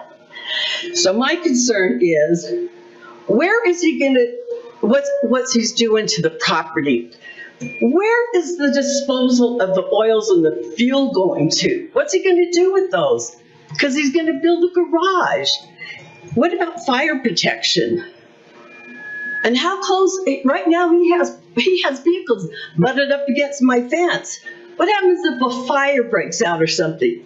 What about our insurance? Who's going to be responsible for that? So those are my concerns. I had sent a detailed email, and I'm not going to read it now because it's too late anyway, but those are my concerns. So thanks for listening, and I hope none of you have to get a neighbor like that. Thank you.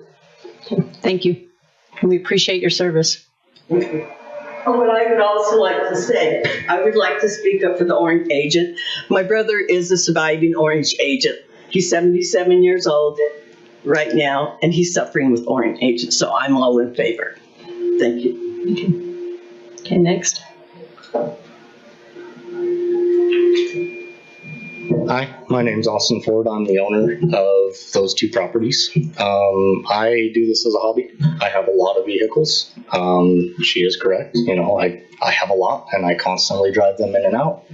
I restore them as much as I can. Regarding fuel disposal and oil disposal, you know, that's dropped off to O'Reilly's as I'm a hobbyist and they take that for free. So that's obviously not dumped on the property or anything like that. However, to build this garage will solve a lot of her issue with the vehicle being parked next to her fence, as you know, they'll be parked inside and well kept. I don't know if I need to really add anything to that, but open to any criticism. I have one question for you. Yeah. Regarding the noise, do you see then that this, since you're a hobbyist and you'll be working on these cars inside, that you would mitigate that noise? Or is the noise actually out on the street? A lot of that would be lessened, as I do it in my backyard to prevent, you know, as much noise as possible. I do have a couple vehicles that are extremely loud. However, they are classics and they are welcome to be that just because of the year of the vehicle. Okay, thank you.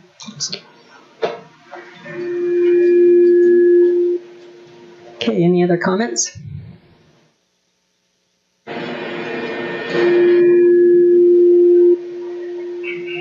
Fine. Run my short legs. You're fine. My name's Sarah Hansen. I'm actually Austin's mom. So I think we just need like a tiny bit of clarification that he left out. So originally when him and his wife purchased this property, we were not aware that they were not zoned the same. So there was a red flag that came up in the mortgage part of it.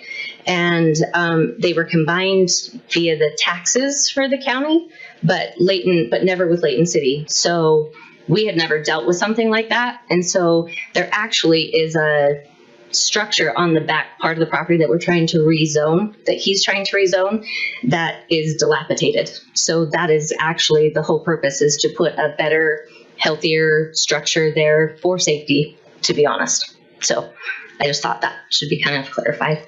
Okay, thank you. It's a residency. That's all I gotta say. It's not West Ogden. Okay. Thank you, everyone. At this time, I think I'll go ahead and bring it back to the council for action. Which council, if you make your motion, would you mind closing the public hearing as well?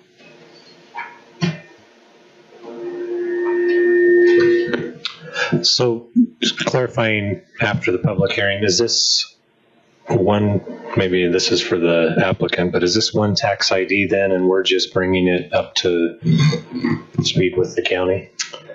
Correct. It's actually one tax ID, but I'll show you a map that I made earlier to help us all understand. The county actually recorded deeds to separate this lot 214, which used to 204, that actually included all of this land. It was never legally subdivided. And so the county shows separate parcels for them and for their neighbor and for this person and this person. But it's, as far as we're concerned, because of the subdivision ordinances that we require, this was never legally subdivided. And so this will create a legal subdivision for this parcel that is currently shown as one on the county tax records. Thank you. Yeah, I was going to say I can see the concern. Go ahead. Is this similar what we did with or what was proposed that we had voted on the Desert Industries zoning? Desert Industries behind the DI, between the DI and the Family Search Center. Is this similar? I'm assuming it's, yeah, okay. All right. Okay, thanks. That's a good analogy, though. That helps clarify it. Any other questions here, council? Otherwise, I'd look for a motion. Madam Mayor, I'll make a motion to close the public hearing and adopt ordinance 25-03. Okay, is there a second? I'll second. Okay, it's been moved and second that we close our public hearing and adopt ordinance 25-03. Once again, I'll do a roll call vote. I'll start with Councilmember Roberts. Yes. Councilmember Bloxham. Yes. Okay. Councilmember Morris. Aye. Councilmember Smith Edmondson. Aye. And Councilmember Thomas. Aye.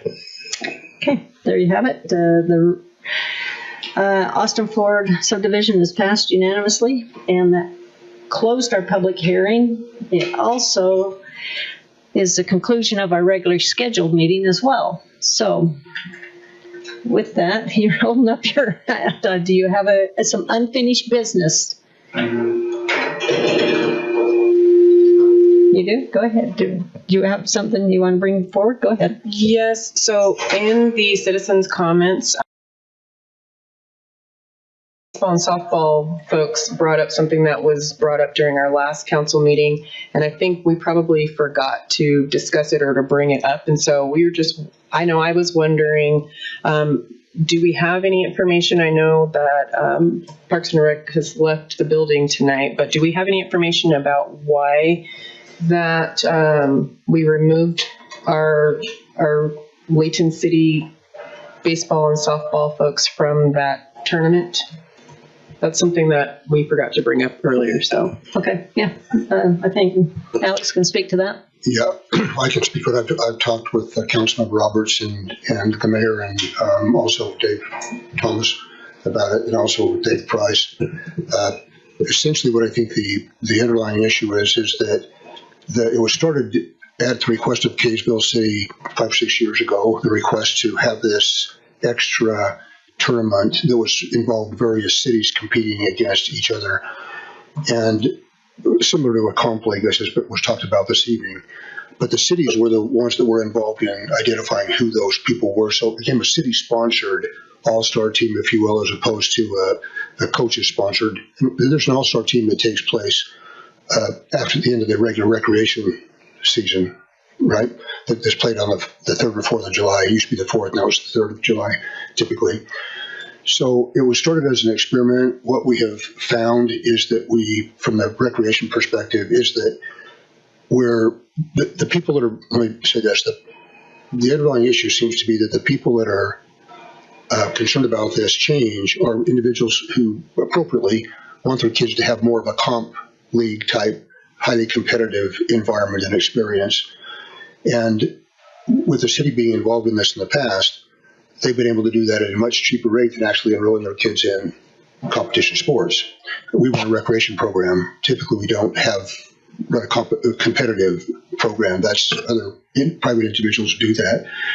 And so the challenge is for people who don't want to pay the money to have their kids play in that competitive league, they have enjoyed this opportunity to have a glimpse of that really competitive experience.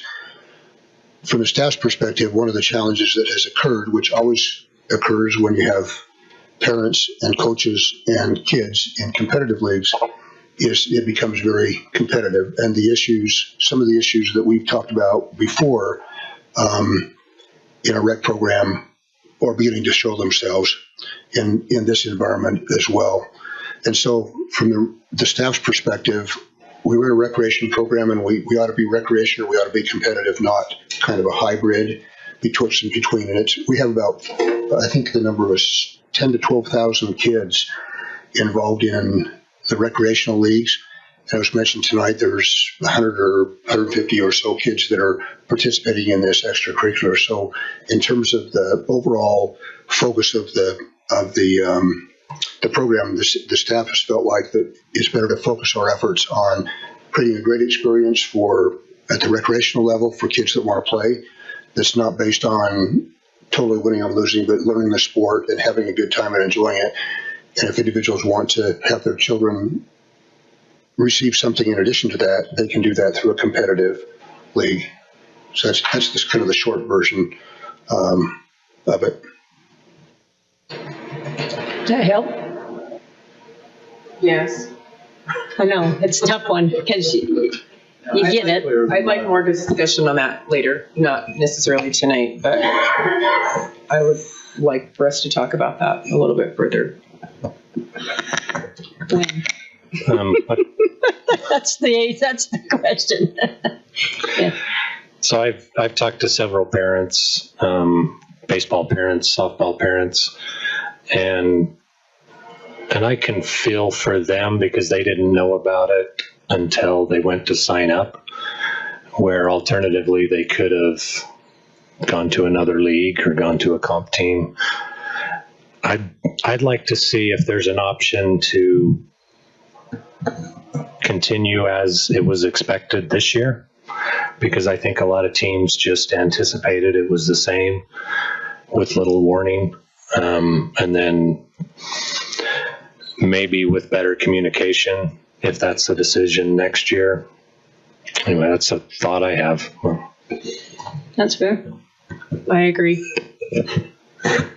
Just to clarify on that, my understanding is that the changes were discussed in the Parks and Rec Commission and were supported by them. And the normal time when we make changes to the programs is not outside of the scope of when people are registering, rather than sending something out 6 or 7 months earlier when those programs aren't being contemplated, and expect people to remember that. This was put out, as Councilman Roberts said, at the beginning of the registration period, and my understanding is that period was 4 to 6 weeks. So people were notified, as they would typically be notified in changes to programs based on when the registration for that program goes out. We've understood, the staff has understood at Parks and Rec, that there may be some individuals who since they know this is an issue, may want to choose to go to a comp league, even if they previously paid money toward the city. We'll refund that money. So we're not trying to lock anybody in and try to create flexibility, because we understand that. So I'm not saying that's a good idea or a bad idea, but I think the notification went out just the same way that all notifications go out in changes to programs, and that's when the next year comes around and the programs are being registered for, both to the coaches and to the players. That information goes out. Okay. I just think that with the communication that goes out through the mail and whatnot, we already know that they're restricted in what they can say and what they can't say. And I know when you go online, there's some little messages, here and there that tell you about different things that are happening, like with swimming, if the pool is closed during certain times, all of that is there. But I think something like this that perhaps staff knew was on a trial basis, folks, I can speak for myself. My kids aren't old enough to be in that portion of it currently, but they do all of the other sports. And if I have a 6-year-old or 8-year-old, I'm not thinking about a tournament that they might be in when they're in junior high school. And so you may have some parents who have signed up and then they realize, my kid has an opportunity to play in this tournament, and then it becomes a thing that they enjoy and that they love, not knowing it's a temporary basis. I mean, I didn't know it was a temporary basis either. And so to Councilmember Roberts' point, giving time for that information, that communication, kind of warrants more.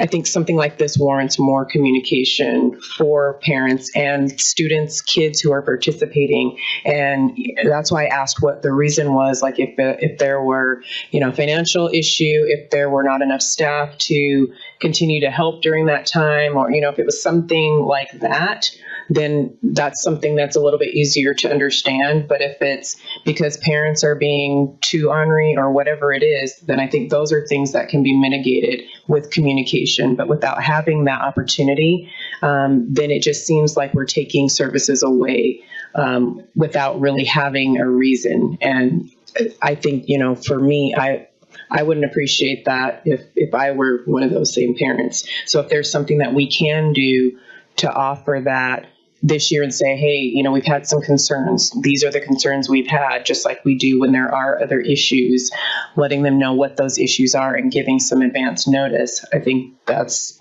like the least we could do. That's cool. Okay. Does anybody else feel the same way? Or feel like you want to keep the program this year and then give them advance notice? a little torn. I'm probably the biggest baseball person here. Spent a lot of years honing, trying to help kids. The one thing I feel, and I agree with what you said, totally. I agree with what's said over here, but at the same time, I'm a little bit torn because I raised my kids and we played rec and we played comp and we went from rec to comp. I think there's ways that you can do the same thing. The only difference is, I think one portion is saying, let's let the city pay for it. The other part of it is maybe I can go on from here and take this team. You know, I don't know what the cost would be, but you know, it's like you don't take it away from them, but it does take individuals that are willing to step up. And so I see it both ways. And I would like some better clarification as to why, and then go from there. I'm not saying that, you know, to do, you know, if you let it go another year, what are we accomplishing? Okay. And the other part is, if we let it go another year, maybe we can fix what was wrong. So I'm sitting on the fence right now. Okay. Yeah, I don't disagree with any of the reasoning for discontinuing it, if you will. And I'm not pointing fingers at anyone that made that decision. Just I think it was a tough blow for, I mean, we saw some kids stand up and pour their heart out, you know, for what they love and what they look forward to. So I think it's worth a discussion further and see if we can maybe make this year work out. That, I mean, right now where I sit, that's why I'm in favor of, but I'd love to have a discussion about it. Okay, that's fair, and you know, it is end of February, and we heard earlier how short the season is anyway. It's only 4 weeks, in mainly May and June, or the tail end of May into June. So I'd say yes, let's continue this conversation and make our decision so that the Parks and Rec folks know, as well as the kids that are participating in the program, on if we're going to continue this year, with the caveat that it needs to be either one, fine-tuned, or two, know that this is the last year. So I mean, this is a good discussion. I'm glad you brought it up so that we can, you know, make sure we do what's right for our kids here. I mean, it's a great program. I mean, I'm glad to see that we do have our All-Star program that's part of the recreation. That was brought to our attention a few years ago, that it needed to be moved to July 3rd so that these kids can enjoy the parade as well, because typically they would have been playing on July 4th and most of them missed the parade, but instead now we get to honor them in the parade. So I think these are the type of discussions that we have that basically just betters the program all the way around. So Council, I would say that probably our next work meeting, we probably ought to discuss this then. Yeah. Okay. All right, with that, is there any other unfinished business? If not, I will entertain a motion to close. However, knowing that tonight was a very moving evening, we certainly had a lot of veterans in the crowd. We heard from other residents that had served in our country, and I just have to say thank you very much. We're very blessed for their dedication to our freedom. And Jill, your voice is fantastic. I think you need to try out for the Davis Arts Council. Go on their website and tell them you want to try out for that. More people need to hear your voice. It was beautiful. So with that, I'll entertain a motion to close. I make a motion to close the meeting. Okay, I'll acknowledge that motion and thank everyone for being here tonight and participating. It was good meeting tonight, so thank you very much.